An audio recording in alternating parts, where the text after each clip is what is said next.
Hey y'all, Mike with Cardboard Kingdom. Welcome back to another Disney Lorcana Market update video. Today we're going to look back at Cyber Monday and the kind of weekend sale that happened from Black Friday to Cyber Monday on TCG Player. I think there's some interesting kind of winners and losers there. And really today's video, I want to take a look at how Pokemon and Lorcana sized up against each other. Obviously, if you've been around my channel anytime at all, you know that I believe firmly that in the TCG world, no one can even get to the same stratosphere as Pokemon except for Lorcana. I think that Lorcana possesses the IP. I think they have the integration between going to the movie theaters, like we're seeing with the Moana promo, and then getting people to compete in the tournaments. I think it's a very fun game. I think it's a family friendly game. I think that you can start collecting at a very young age, a la my daughter 6, loves to collect the cards. And so I think there's a lot of similarities between the two brands, obviously vastly different. Pokemon has a 30-year head start. Pokemon paved the way for a lot of the things that Lorcana is trying to do. But at the end of the day, I think there's some cool takeaways as it relates to the Black Friday I'll call it Cyber Monday sale that happened on TCG Player, and some interesting volume things that I want to kind of look at, and so just how many sales happen and look at total dollars, things like that. Pokemon versus Lorcana. Once again, I am not delusional. Pokemon is in a different stratosphere than every other TCG. I think Lorcana is taking the right steps to get there, but we're year 1 versus year 30. They are nowhere near the same. No, Lorcana is not more popular than Pokemon right now. I'm not even going to pretend to say so, but I think there is some interesting data that points we're trending in the right direction for a trading card game that is a year old. So, I want to start at the top. And look, guys, there's no direct comparison between Pokemon and Lorcana in terms of like Elsa versus Elsa or anything like that. So, I'm just trying to get creative and trying to find some similarities, right, of what might make sense. So, the first card that I want to look at for Lorcana is Elsa. She is the Charizard of Lorcana. She is the chase of the most popular set that has came out, and she saw quite a bit of volume as it relates to Lorcana just here recently, and especially on Black Friday and Cyber Monday. So the sales started on the 29th, and you can essentially see that we had 1, 2, 3, 4, 5, 6, 7, 8, 9 sales. That the most recent one doesn't count because it was outside of that. We had 9 sales of around $800. Some high 700s, some 850. We'll call it an average of $800. We had 9 sales. Now, in order to compare that to anything Pokemon related, the set that comes to mind in terms of like first chapter for Lorcana versus Pokemon is Evolving Skies. Evolving Skies is a lot older and it's matured a lot more from like a sealed perspective and just being out of rotation. But at the end of the day, when I think of like an Elsa chase versus a Pokemon chase, Umbreon is just the thing that comes to mind to me, the alt art from Evolving Skies. And so that's what I wanted to compare it to in terms of just volume from this particular sale. Obviously, once again, this is a card that has, in my estimation, there are probably 10 times more Umbreon alt arts in existence than there are Elsas. Just in total population, I would guess roughly 10 times. Obviously, that speaks to the popularity and the Pokemon machine and as it moves forward. But I would say there's about 10 times more Umbreons out there, and there's probably 10 times the size of a market for Pokemon than Lorcana, maybe even more than that. But when we look at the overall sales, remember we had 9 for Elsa. We look at the start of the 29th for Umbreon, we had 1, 2, 3, 4, 5, 6, 7, 8, 9. So it was 9 and 9. Now one buyer bought 3 here, and Umbreon does have a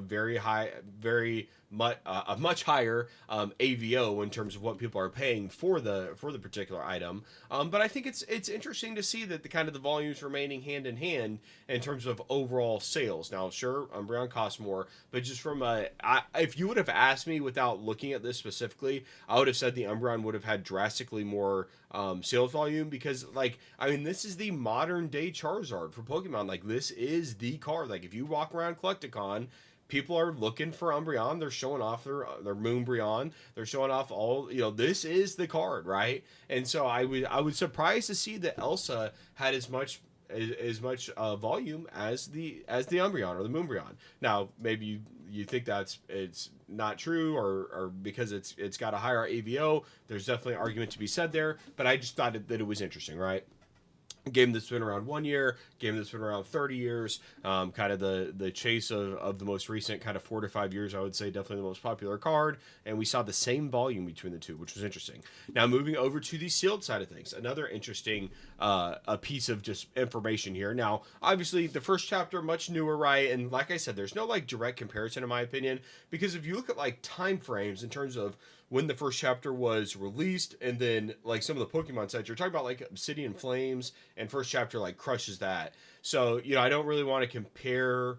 I just feel like the first chapter is above a lot of these Scarlet and Violet sets right now, and so I think it just makes sense to pair up against like Evolving Skies. Now I will show one Scarlet and Violet set, Paldea Evolved, which has had a ton of volume and does more than the first chapter. So I want to at least illustrate that. In terms of just like the volume, the sheer market size. When we look at the first chapter, and these 3-day samples do go back to the 27th, so that's technically 2 days before the sale. So this encompasses the 27th, the 28th, and then the 29th, which is when the sale started. There was 44 first chapter boxes sold for that 3-day period. Obviously, a lot of those coming on the 29th when the sale started. And then when you look at the next 3-day period, there was 39 sales that go up through 2 days ago, essentially.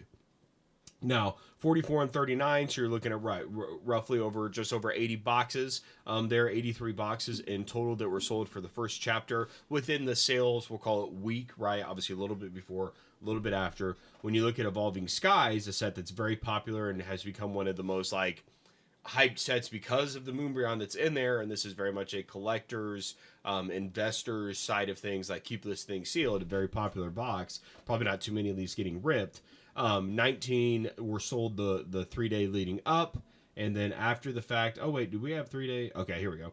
And then after that we had 16, so 19 and 16 total, so 35 boxes, right? So significantly less than the overall amount of first chapter boxes. Now this one carries a significant premium once again. First chapter average sales around 315. Evolving Skies is closer to like 900 to 1,000. So you're looking at kind of triple essentially the cost of the box, and then Lorcana saw triple the volume.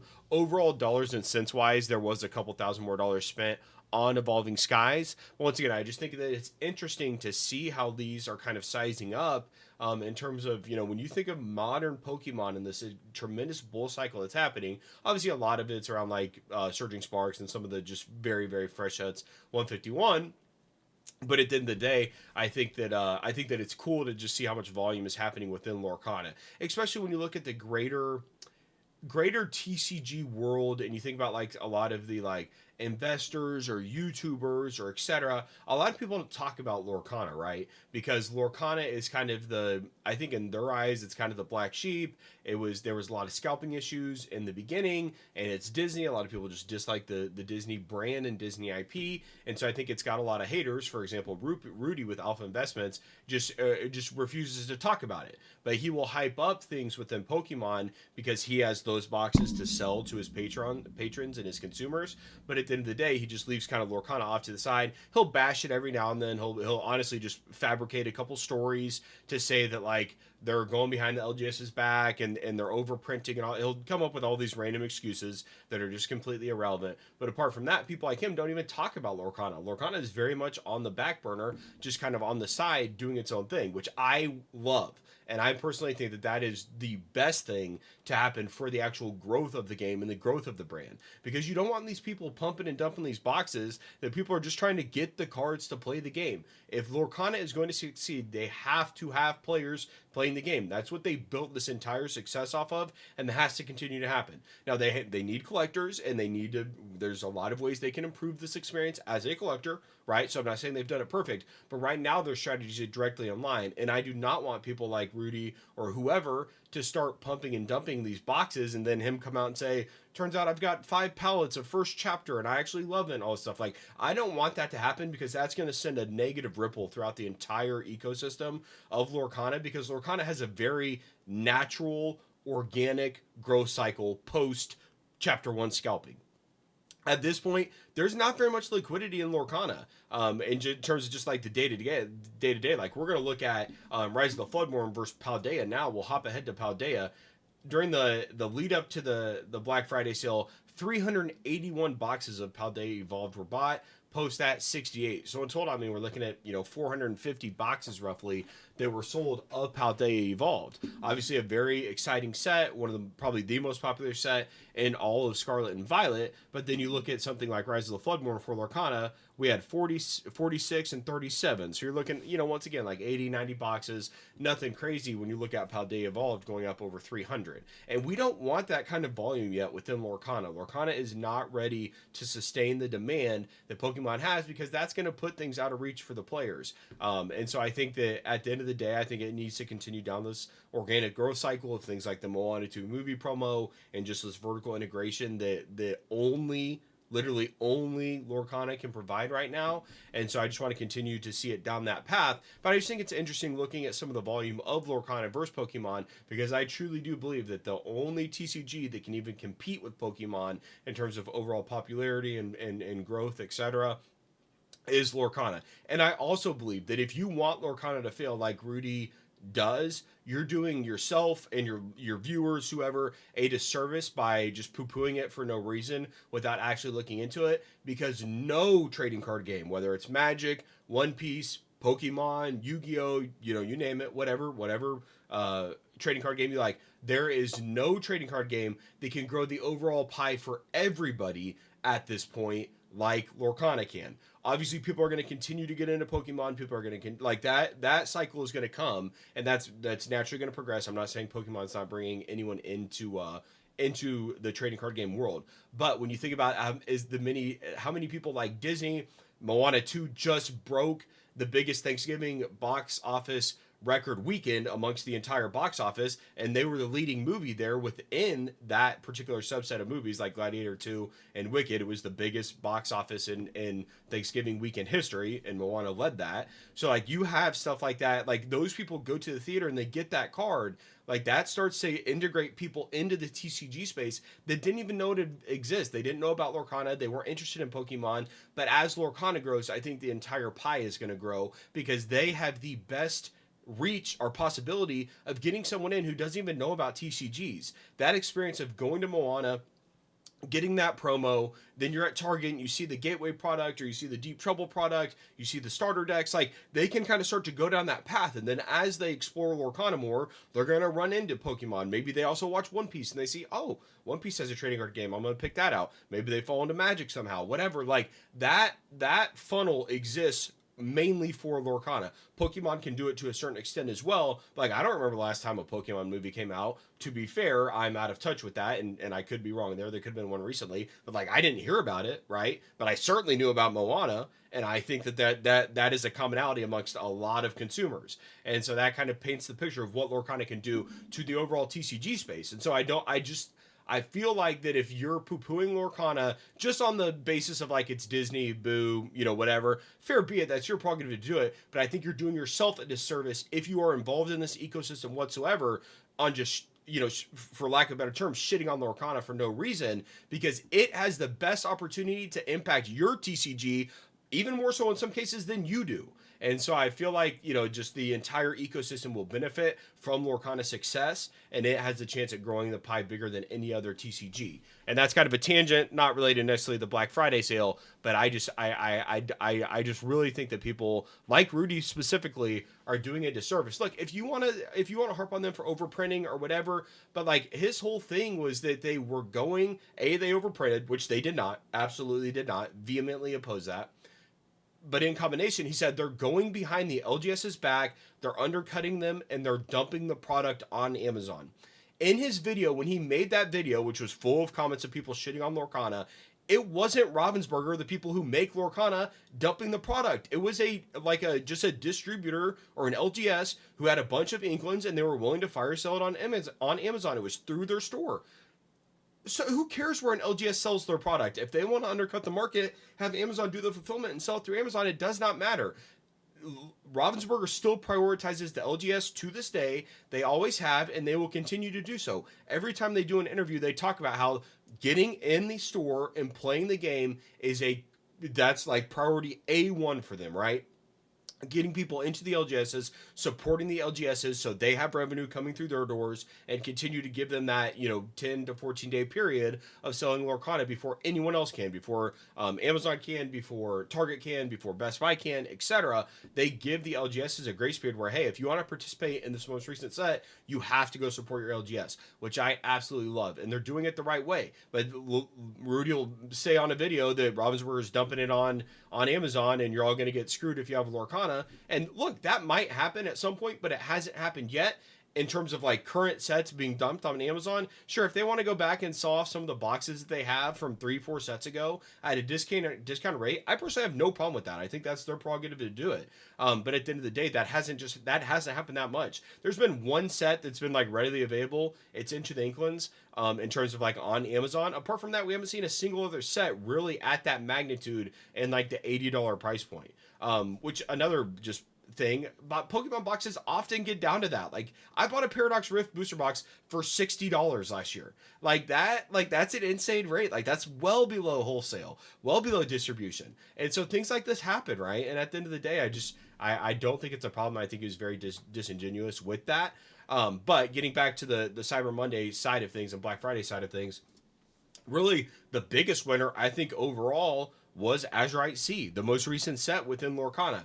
This is a set that was speculated to be very poor from a lot of people who didn't like the new Enchanted style. And when you look at the 3-day trends for this box, 367. So even more than Paldea Evolved when you look at the 2-day sample size here, 367 and 151. So we're talking, man, 151. How cool would it be if specialty sets in English got booster boxes?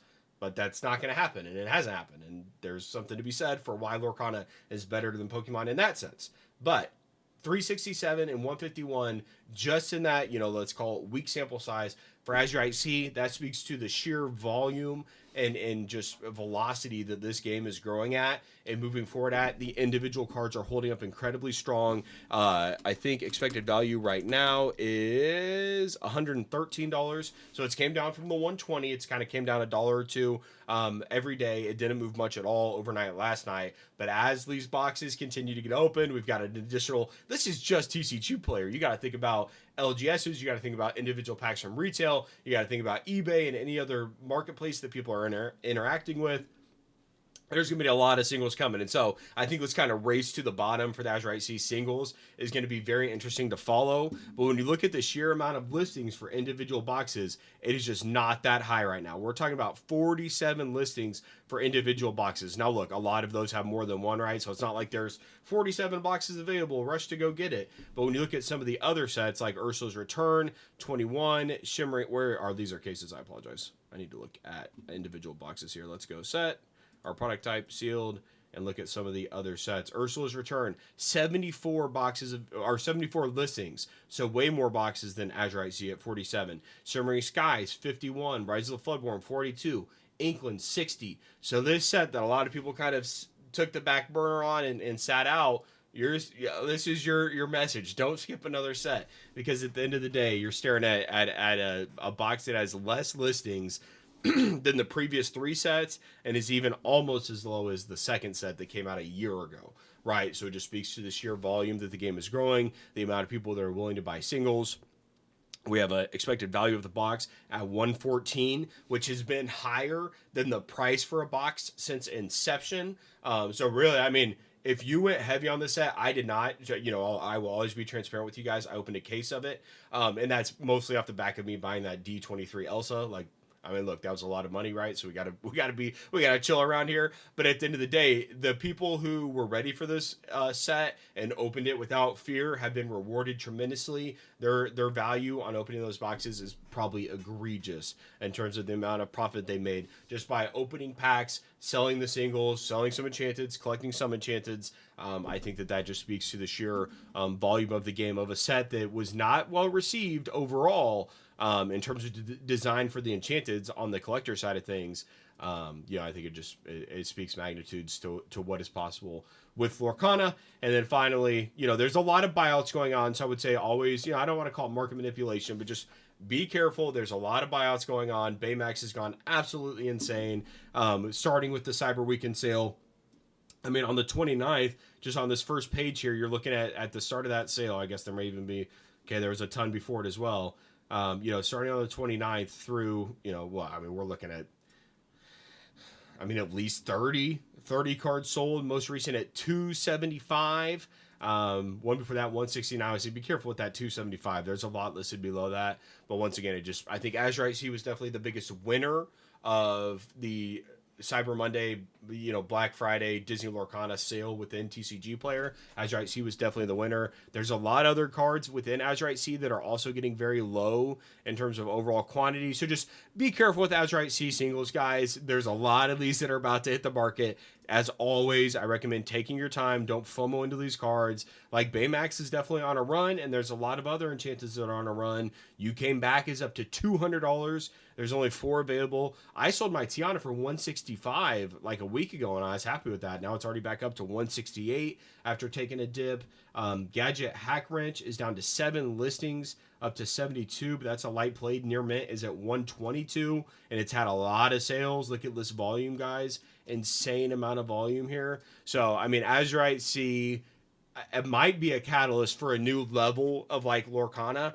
That's what it's looking like, at least, because some of these, the winners are winning. 7 listings available for Gadget, 11 for Baymax. When you look at some of the playable cards, when you filter out the collectors, like the Maui, the Genie, etc., they're all doing very well as well. There's a ton of winners there. I think a Genie sitting at $13. I think if you want a shiny version of this card for in terms of cold foil, I think it's over 20 at this point. A $20 rare, $40 for a cold foil Genie. So maybe we're in a new stratosphere. I don't know. Be very careful about paying $40 for a shiny Genie, because like we just looked at, there are hundreds and hundreds and hundreds of boxes that are about to be opened over the coming days. And if we don't see a depression in prices here, then Ravensburger better up the print count next cycle, because this is absolutely insane how well these cards are holding their value. To have a set weeks after release, we're almost a month after release already, and we're staring at a box that is still delivering value of $114, speaks volumes to the sheer growth of the game and how much of a hit this set is. And if you missed it, you're eating crow at this point, because it was an absolute hit. And that's coming from someone, I only got a case of it. Ursula's Return and Azurite Sea are the 2 lowest amount of, I opened 1 case of each. I opened 2 cases of Ursula's Return. So no, yeah, this is the least I've opened of a set. And look, I don't love the Enchanteds. Even after I had them, I didn't love them. I sold the one that I pulled. That was the first raw Enchanted I ever pulled. So from a collector's point of view, I get it in terms of being out on this set. But the people who opened it and just kind of went in regardless, definitely have been rewarded. That is without a doubt. So with that being said, guys, that's going to be it for today's video. Just thought it'd be fun to look at kind of some comparisons between the two pillars. Yeah, I can't call Lorcana a pillar yet. It's a pillar of my community. It's a pillar for a lot of you. But in terms of Pokemon versus Lorcana, I just wanted to do some comparisons. I thought it was interesting to see how similar some of the sales volume was between Umbreon and Elsa, our first chapter, and Evolving Skies. Obviously, when you compare like Azurite Sea and how they evolved, very similar. There's a lot of volume going on in Lorcana. It doesn't get a lot of the online buzz and hype that it deserves. And once again, guys, I think that's a good thing for right now. This thing needs to grow organically. People need to be able to get their hands on the game. They just need to be able to enter the ecosystem at a fair cost. And I think right now that's happening to a tremendous degree. And I'm just very, very happy with where things are at overall. Once again, just be patient. If you want to win in this space, you have to have time. That's the number one attribute. Be patient, build your collection, buy the cards that you like, don't buy on leverage, and at the end of the day, I think we're all going to win. So that is it for today's video. We'll be back with some, I'm overdue on November monthly market recap. I'm overdue, obviously, November monthly market recap. And I think I said November. I meant October monthly market recap. I haven't done October yet. I'll probably do some sort of like combination and just compare it against September there. But we've got that video coming, and we've got some fun stuff planned ahead for just some unique video ideas. So with that being said, guys, long video today, very ranty. Apologize for that, but hey, that's what you get sometimes. You guys know what you're in for. So I'm signing off there. Thank you very much for watching, guys. I'll talk to you later. Goodbye.